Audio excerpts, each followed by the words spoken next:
discuss miracles here in the Baltimore baseball world, but certainly, if it wasn't a miracle on Sunday, it certainly was the magic of Orioles baseball. Luke Jones here to talk all things, I guess Orioles magic, right, Luke? I don't know how else we can explain a game that most in the Oriole fan base by 6:15, 6:30 had begun turning off on Sunday afternoon, or put the Olympics on, or gone out and had crabs with the family, or whatever it was you were doing. But for those who stayed with it, and I did stay with it between a few little naps. I'm not going to lie about that, Luke. It was as memorable Sunday afternoon, and if the Orioles come back, steal this division, and play in October, everyone's going to remember that Sunday afternoon in the Bay Area when the Orioles came back from the dead. Yeah, and I found it to be interesting that Sunday would have been Earl Weaver's 86th birthday, and it was a Jonathan Scope a shot in the ninth inning, a 3-run shot in the ninth inning that gave the Orioles the victory. They didn't get the pitching. The defense wasn't exactly great on Sunday, but they did get the 3-run homer when it mattered. And, I think it's just a real credit to this club because early on in the day, they're trailing 7-1. I made a comment on Twitter, and I wasn't alone, really wondering, okay, it's getaway day, long road trip. They know they're coming home. They know they have an off day before Boston comes in for a 2-game set. You fall behind early. It's really easy to just kind of go through the motions. And I think if you saw the Orioles bat in the third and fourth inning, I think they saw a total of, I want to say it was 14 pitches against Johnny Cueto. And you're certainly saying, well, this looks like it's just going to be one of those lazy Sundays where, they're just not a high-energy performance. But the Orioles certainly proved me and everyone else wrong who, whether you were in and out of naps or whether you turned it off, as I had a couple friends who did that. At one point I was watching it with some family members and said, you guys can turn this if you want to, even though they knew I had to watch it because it's part of my job. But never give up is Jimmy Valvano. Never, ever give up, right? Exactly. But you know what?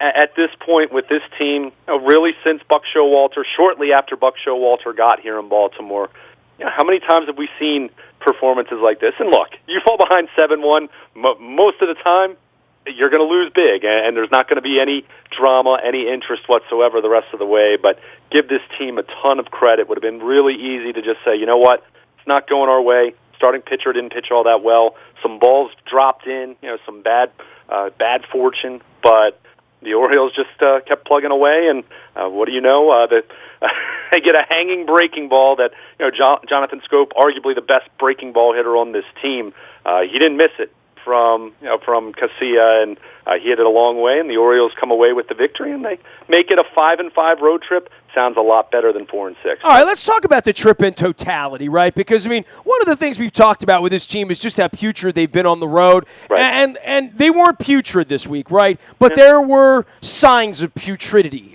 for what it is, that they really are a different kind of team. I don't know what got into the Wheaties after the 7th inning at out in San Francisco on Sunday that allowed for this, but it's certainly, and at least with a day off, and certainly Red Sox coming in, the Astros coming in, the kind of teams that are still in there very much competing like San Francisco, but not like Oakland.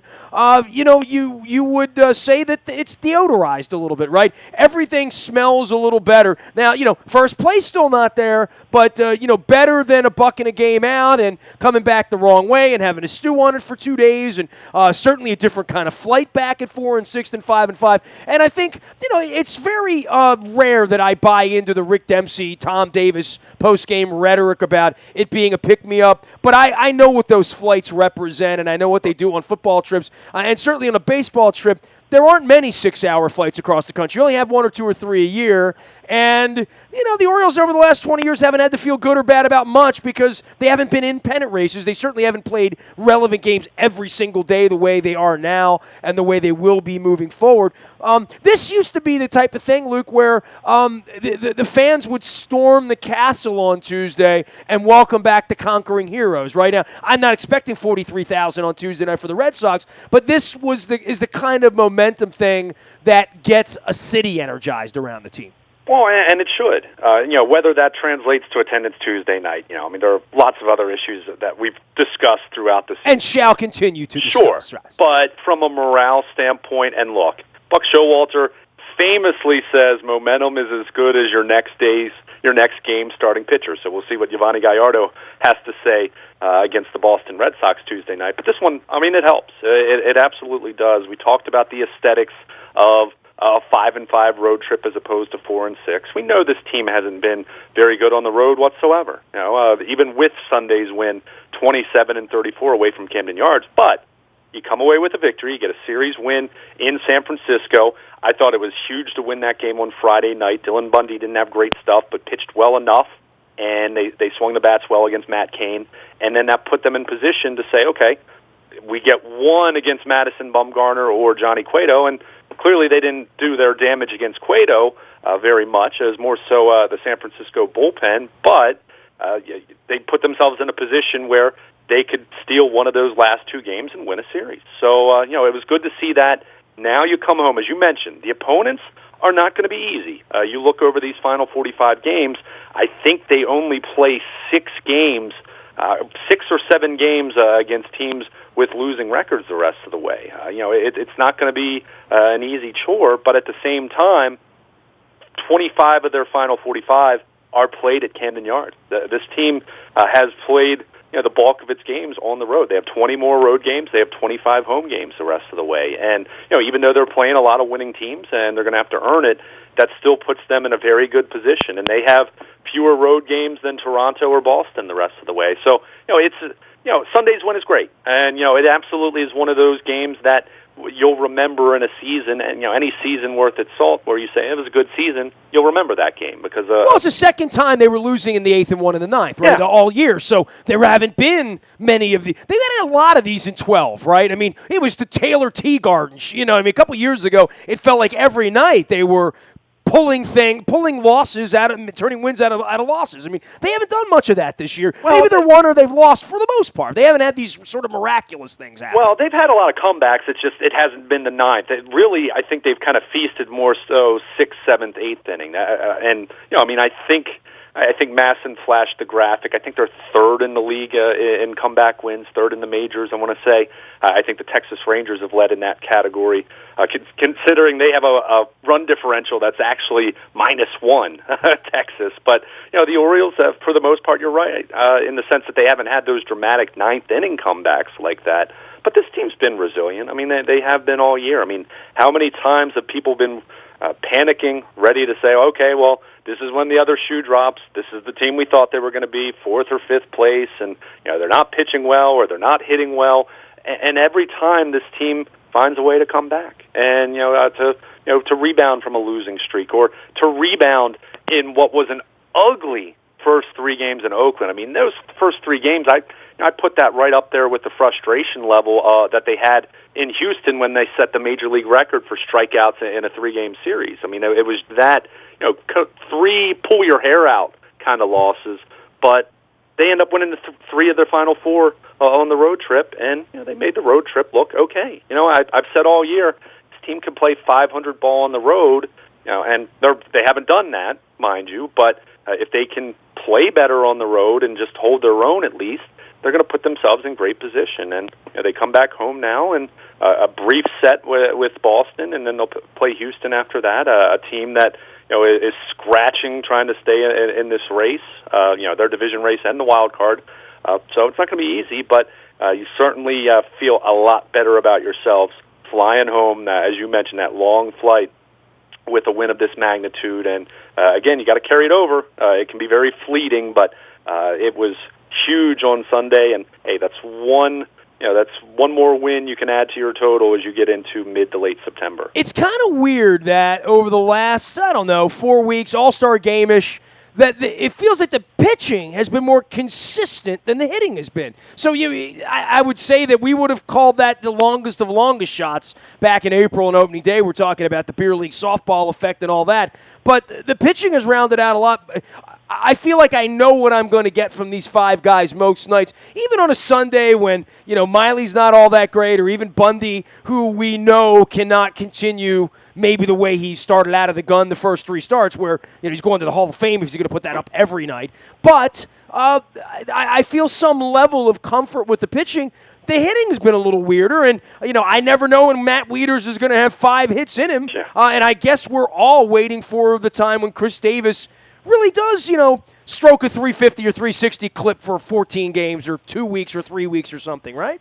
Yeah, and I think that's what's encouraging. That we've talked about how bad the hitting has been since the All-Star break, really. Now, clearly, the last few days they've broken out of that. Although they didn't do a whole lot against Madison Bumgarner, and weren't doing a whole lot early on against Cueto. But I think the overall makeup of this team, I'm still far more convinced that they're closer to being the offense that averaged 5 runs a game over the first half than what we've seen over the last month, since the second half started. I'm still going to go with that bigger sample size, and to what you just alluded to, you're going to hope that that Chris Davis gets going again. And actually, for the last couple games of that Oakland series, and even the first game of the San Francisco series where he hits the home run, he started looking like he was swinging the bat a little bit better. Obviously, Sunday brutal for him. Goes down looking 4 times. Although that last strikeout, 2 of those pitches were 4 or 5 inches outside. I mean, that was pretty rough. I saw the pitch track. Yeah, but you're waiting for him to get going. Nice to see Trumbo get going after he had slumped for a while. But that's the thing with this offense. I mean, we talked about this in June, how just about everyone was swinging the bat so well, and you're not going to have periods where you have all 9 guys hitting like that. If you do, you have a historic month. It's like when the Red Sox were hitting 295 in June as a team, and I'm like, well, I mean, there's only so long. That's 60 days. Okay, that's great, but you can't expect that sort of productivity. Right. I mean, it's just, this game's too difficult to continue to do that all the time. But then on the flip side, when you have periods of time like the Orioles have had over the last 3 to 4 weeks, where at any point they've only had 1 or 2 guys swinging the bat well, that's tough. But at the same time, and I'm kind of getting to my point here, this team, despite those offensive struggles, they've played 500 over that period of time. They were 15 games over 500 at the All-Star break, and they go home with the same number of games over 500. Now, you'd like to be better than that. Don't get me wrong, but they haven't had an absolute collapse with their offense struggling the way it has, and the reason why is because they have pitched better, as you mentioned. Now, Miley was not good whatsoever on Sunday. I thought he was a little unlucky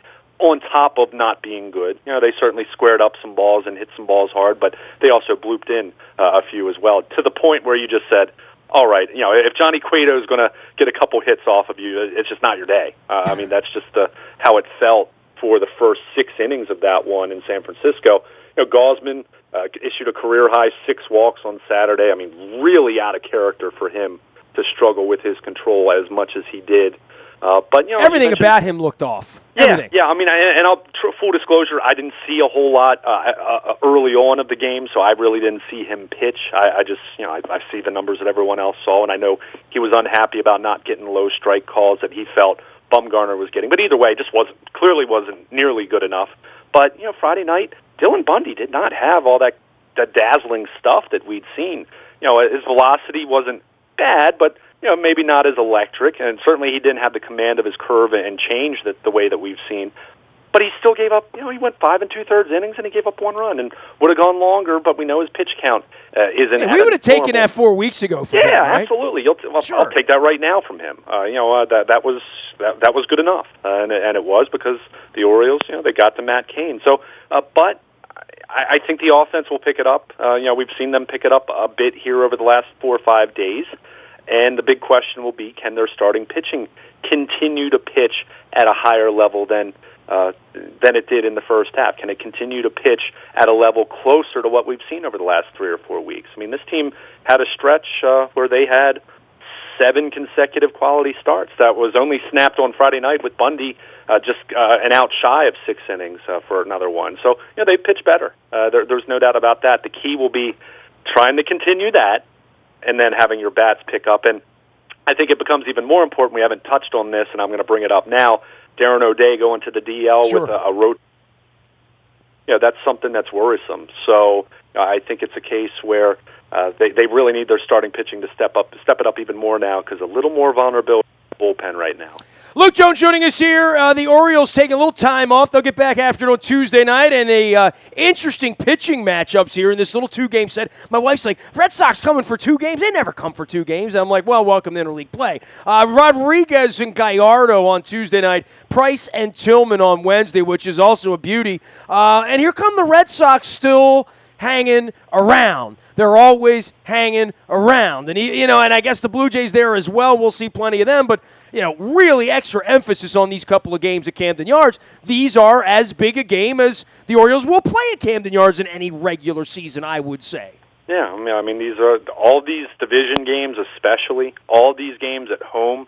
I've talked so much about the fact that since the Orioles haven't been a good road team, they kind of have to continue to play 700 ball at home, and that's really difficult to do. Don't get me wrong. I'm not trying to make light of that. That just shows that they have a smaller margin for error because they've struggled on the road, Sunday notwithstanding. But Boston comes in coming off of a really impressive sweep for them, where it's the Diamondbacks. Don't get me wrong, but they really hit the baseball, and they absolutely pummeled Zach Greinke on Sunday, a 16-2 final. So, that's a team that's swinging and we know they swing the bat well. I mean, they've had the best offense in baseball, when you look at the entire body of work.